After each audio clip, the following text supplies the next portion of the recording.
Kumusta mga brad? Bukod nga po doon sa Euro Griffin 180 na sinasabi nga pong tatapos sa pamamayagpag ni Yamaha Aerox, meron naman pong sumulpot na di umano tatapos din daw sa pamamayagpag ni Yamaha Aerox at pati na rin si Euro Griffin.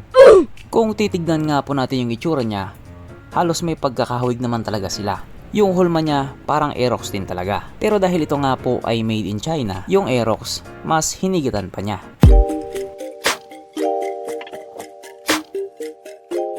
Pero syempre bago tayo magpatuloy, kung bago ka pa lamang napadpad dito sa aking walang kwentang channel, huwag ka na mag-subscribe. So yun na nga, ito nga po ang Hyundai Motor AX200S. Katulad nga po doon sa Euro Griffin, ito din po ay isang parang Aerox lookalike din. Yes po, parang lang kasi yung headlight niya ibang iba din talaga. Pero hindi ko po sinasabing pangit siya kasi gwapo din naman talaga siya. At ang pinakatanong nga po ngayon, kaya ba talaga niyang higitan si Yamaha Aerox? Kaya dahil dyan, pag-usapan na lamang natin kung ano meron sa motor na ito at kung gaano nga ba talaga siya kaganda. So ito nga po ang Hyundai Motor AX200S na mayroong 174.7 cubic centimeter engine displacement, 4-stroke single cylinder, single overhead cam with 4 valves, naka-electronic fuel injected at ito po ay naka-liquid cooled.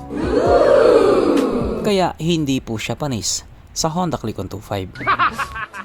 Pagdating naman po sa kanyang power, ito po ay mayroong 17.7 horsepower at 8,500 RPM, 15.2 Nm torque at 6,500 RPM. At dahil nga po kadalabas pa lamang ng motor na ito doon sa Malaysia, wala pa po tayong idea pagdating sa kanyang top speed. Ang kanyang tangke ay kaya magkarga ng 10 liters fuel tank capacity at wala din po tayong idea pagdating sa kanyang fuel consumption. Ang sukat ng kanyang gulong 100/80/14 sa harap at 120/70/14 naman sa likuran. Syempre press na nga po itong naka-tubeless. Pagdating naman po sa kanyang braking system, ito po ay naka-disc brake sa harap at disc brake din po sa likuran at malupit pa dito, parehas nga po itong may ABS.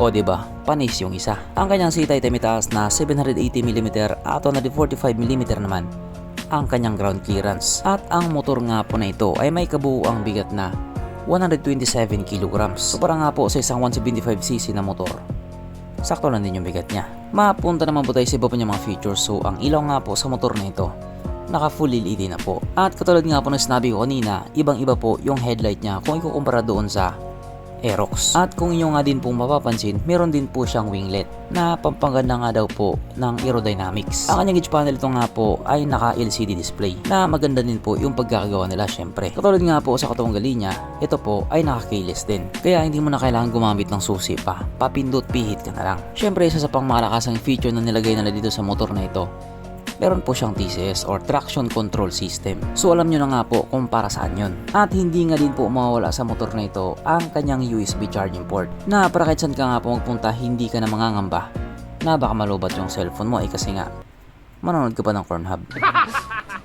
At nandito na nga po tayo sa exciting na part, ang kanyang mga suspension. So sa harapang bahagi nga po ito ay ginamitan ng telescopic fork. At sa likuran naman ito po ay gumagamit ng dual shock absorber na may subtank, na ayon nga po sa mga taong nakagamit sa motor na ito, maganda ang bounce.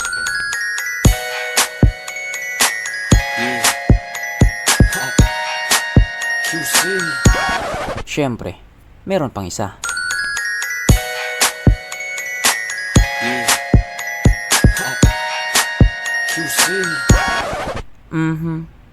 Panigurado, wala na namang nalungkot. At dahil wala nga pong nalungkot, alamin na po natin kung present nga ba sa motor na ito yung tatlong pinaka-importanting features. So, una na nga po dito ang kanyang lagayan ng stallion. At good news mga brad, meron siyang ganon. Meron siyang lagayan ng stallion. Kaso lang, wala po siyang sabitan ng pulutan. At oras na nga po para sa ating Red Horse Check, ang pinaka-importanting feature sa isang motor. At ayon nga po sa aking masusing pag-aanalisa, ang motor na ito ay kayang magkarga ng isang kahong Red Horse at kasya pa isang kahon sa kanyang underseat compartment.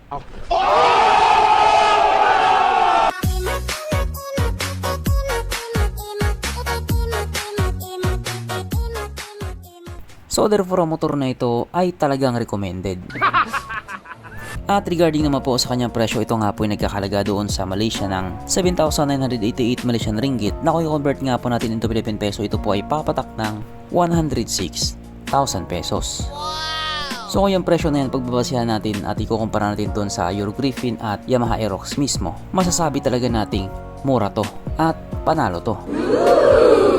At para naman doon sa mga magtatanong kung ilalabas ba ito sa Pilipinas, hindi ko pa po alam, pero hindi rin po imposible. Kasi nandyan naman si Bristol at nandyan din yung mama mo. So hanggang dito na lang muna mga brad, kung may gustong sabihin or gustong idagdag doon sa mga sinabi ko, mag-comment ka na lamang sa baba. Okay, bye.